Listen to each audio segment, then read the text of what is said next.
So my name is Enrique De Vinatea from Lima, Peru. I play drums with South American band Contracorriente, and my favorite band of all times, it's Iron Maiden.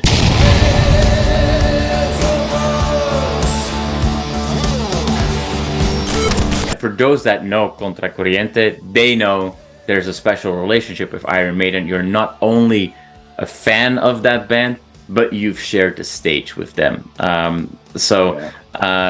Tell us about. First things first. Tell me how you discovered this band. I was a child in Lima, Peru.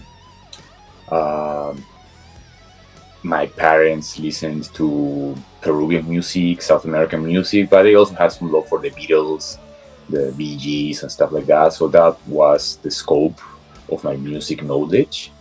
Until one day in high school, a friend gave me a cassette. That was like in early 90s. This cassette had 3 songs in it. I remember one was I Wanna Be Somebody by Wasp. Mm-hmm. The other one was Come Out and Play by Twisted Sister. And the third one was the original recording of Phantom of the Opera.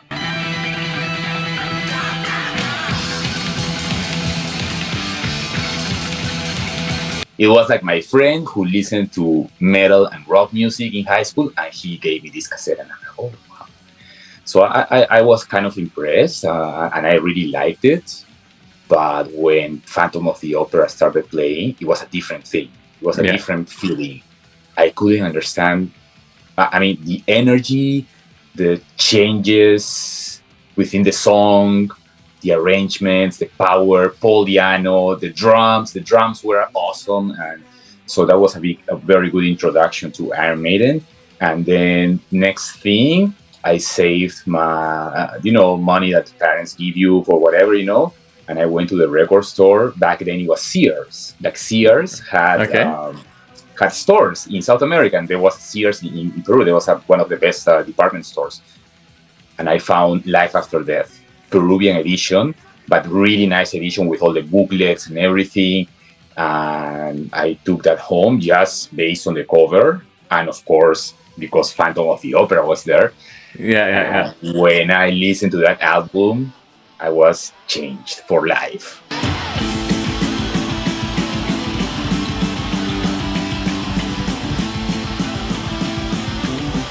I play drums, right? So I was endorsed by Zillion Cymbals and Remote Drum Heads and Big Fears and stuff. So I was attending before COVID, obviously.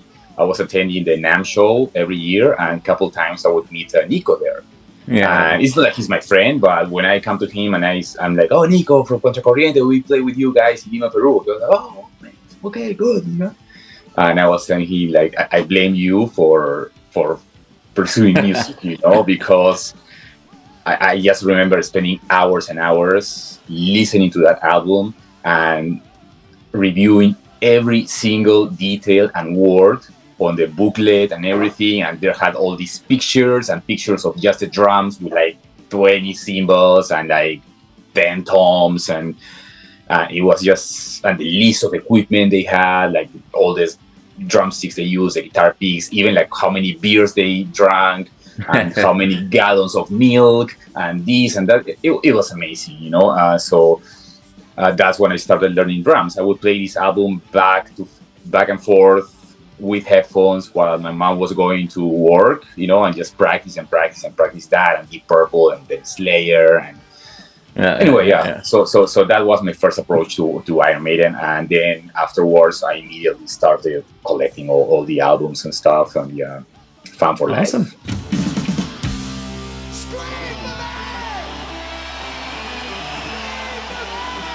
You're going to share three specific songs that for you stand out.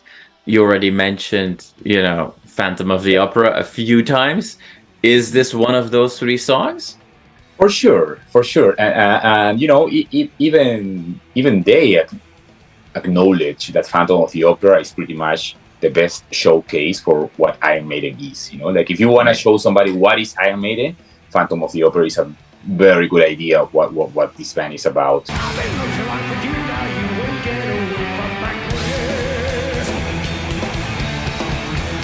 And honestly, to choose 3 songs, it's too hard. It's so hard. Like I love, like I really love, like maybe 40 of them.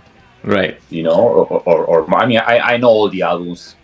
I can play all the albums on drums. You know, like it's my name. You know, or something. Yeah. Then another song would be Revelations. I love that song so much. Yeah. So just the beautiful feelings and the dynamics of the song, the drums, the changes. I just love that song. Yeah. And also, like if we look at Maiden, especially when that came out, Revelations, from the moment it was released, has been one of those songs that allowed for the band to do a lot of good crowd interaction when they play that song. And that's also hey.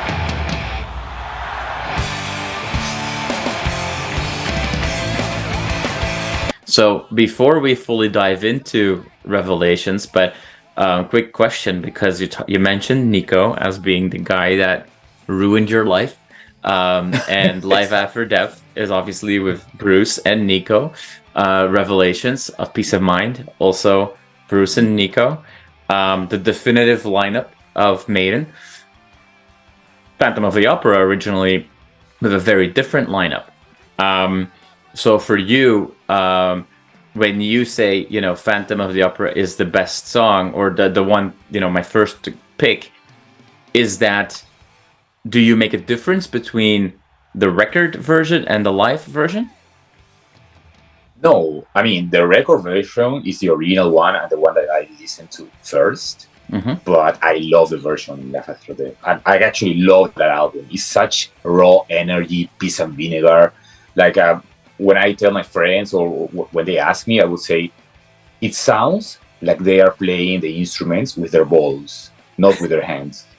You know, they are like really electrifying. You know, and that's what I love about this album so much. Yeah. Awesome. So Revelations, Peace of Mind, one of my favorite albums. Do you have a favorite album? Apart from Live After Death, a favorite studio album? I love Peace of Mind. I love Killers. I love Number of the Beast, Power Slave, Somewhere in Time, 7 Song. But you know what? I also really like the newer stuff, like Brave New World. It's a great album. Matter of Life and Death. I love so many, like Brighter Than a Thousand Suns, and like I mean, there's very good stuff on each album. Of course, it's a different time. It's a different age, so it's very hard to expect Gangland or like Back in the Village on 2023, you know? Right. To me, the newer stuff sounds like they mastered live.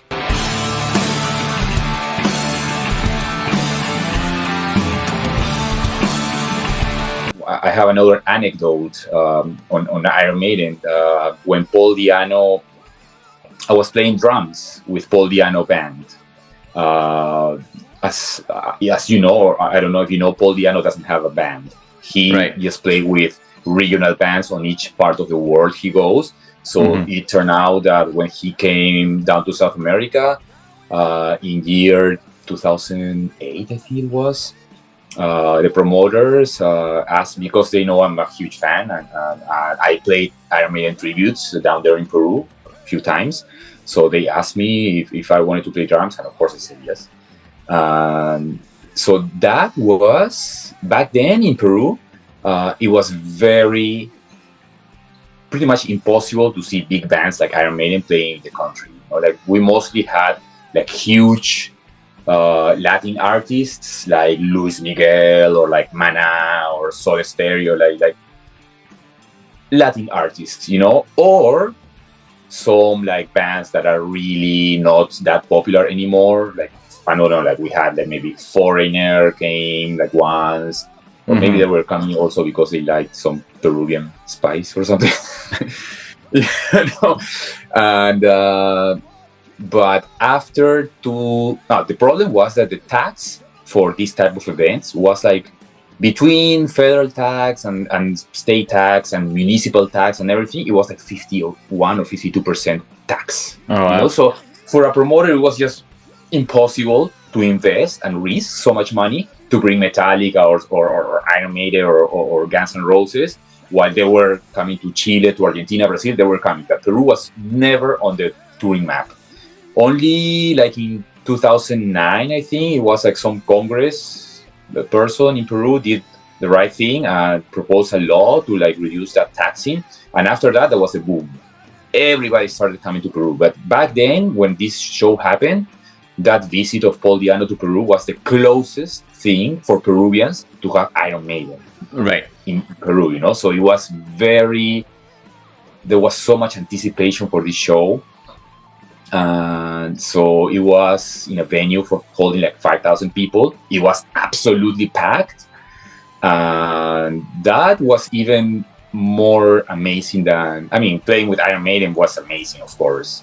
But that show, playing Killers and all the songs from the first two albums with Paul DiAnno singing like a rabid dog, that was like probably one of the best musical experiences of my life, and he was great.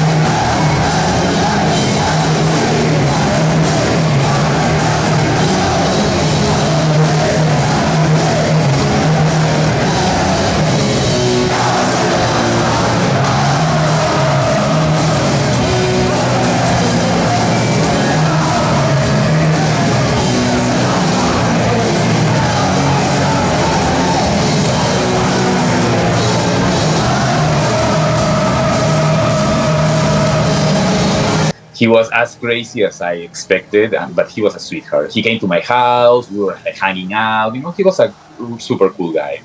Yeah. That's a parenthesis anecdote with Iron Maiden. Awesome. So, you've shared so far Phantom of the Opera, Revelations. You say that you like some of the newer music as well, but so far we get classic songs. You're giving me an option of 3. Hey, it has to be hard.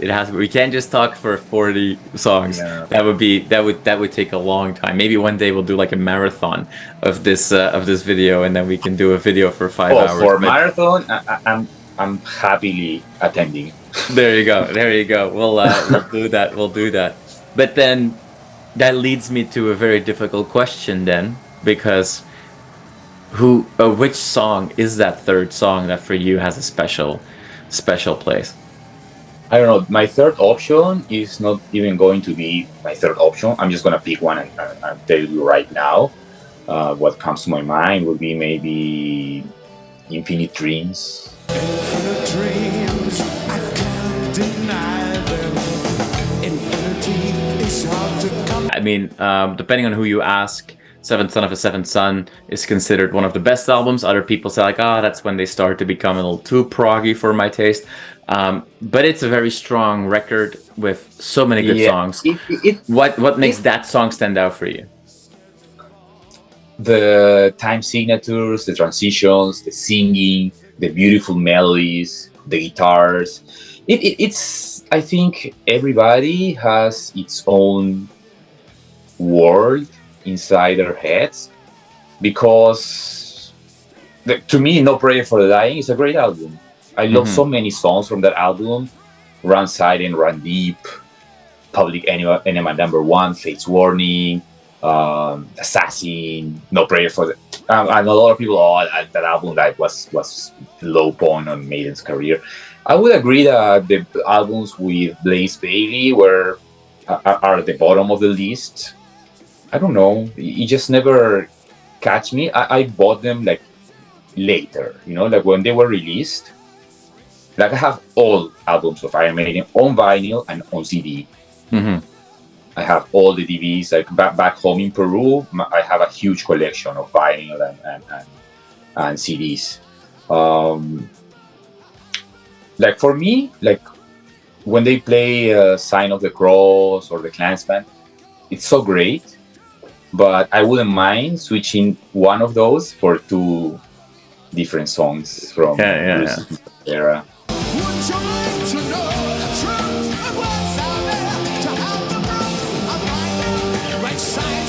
You got to play with Maiden, with Contracorriente. It's a band that was very popular in Peru and in Latin America. The band, we haven't heard much recently of the band. What are you working on now?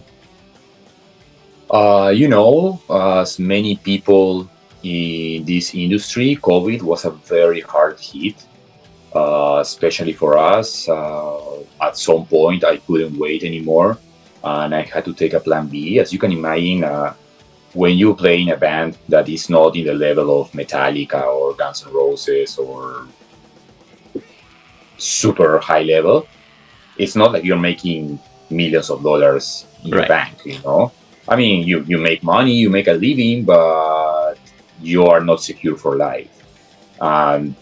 Even bands that you really like and you have their albums and they can tour the world and stuff, and they're like, you ask in any country and somebody would say, yes, I know this band, they're not secure, So at some point I had to take a plan B. Right now I'm in Toronto. I'm working in a different sphere. We will see what happens, Exactly. It's not a closed chapter yet, but as of right now, it's still on standby.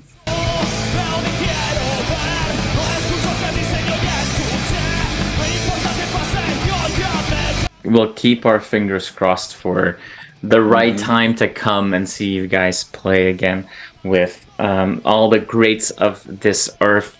Enrique, I want to thank you so much for sharing your passion, which is so clear as an Iron Maiden fan, and your favorite songs. And we'll get some people together and just do a 24 hours of Maiden show one time, so that you can share all your favorite songs instead of just 3, because I think we need to do that.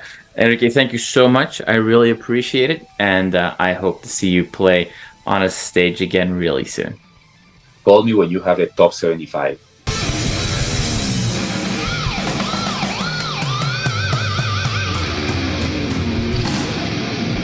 You are awesome for watching this video. Click right here to see more content like it and subscribe to the channel.